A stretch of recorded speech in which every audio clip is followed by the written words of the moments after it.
My name is Angela, and I am currently 21 years old. My journey with anorexia nervosa officially began at the age of 15, although I had been grappling with disordered eating since I was just 8 years old. This struggle was further complicated by my diagnosis with autism spectrum disorder, ASD. While I personally do not fully embrace this label, it's undeniable that my eating habits are significantly impacted by it. My journey has also been marked by battles with borderline personality disorder, BPD, and post-traumatic stress disorder, PTSD, which have deeply affected my relationship with myself and with food. Anorexia nervosa is often described as a silent killer, a term I've come to understand all too well. The behaviors associated with it, such as severe food restriction, are not necessarily driven by a desire to die, but the harsh reality is that they can lead to death. My own routine of restricting food from Monday to Friday only to feel overwhelming guilt and shame after being compelled to eat on Saturdays became a dangerous norm. Perhaps the most challenging aspect of my experience was the feeling of not being sick enough and the constant battle with self-invalidation, compounded by the skepticism I sometimes felt from medical professionals. The path to recovery from anorexia is far from glamorous. It mirrors the complexity and difficulty of the disorder itself. It involves rigorous meal plans, weekly weigh-ins, periods of bed rest, and in some cases, hospitalization. Despite these challenges, I've found the journey to be immeasurably worthwhile. It's a process of reclaiming one's life and rediscovering joy.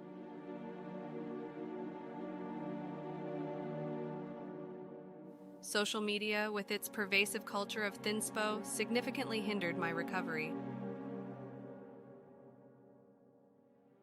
The constant exposure to images of extreme thinness and the ensuing comparison to others fueled my disorder, driving me to pursue an even lower weight.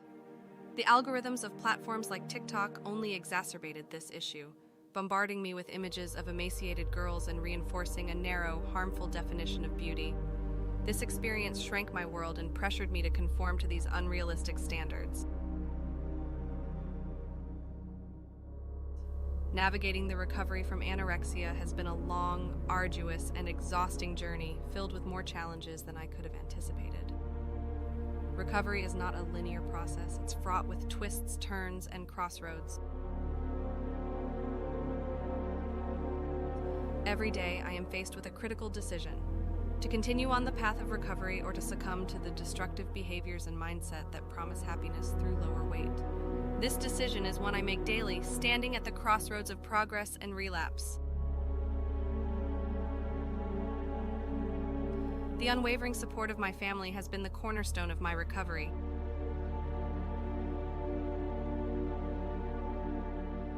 No amount of therapy could ever replace the strength and hope they've given me.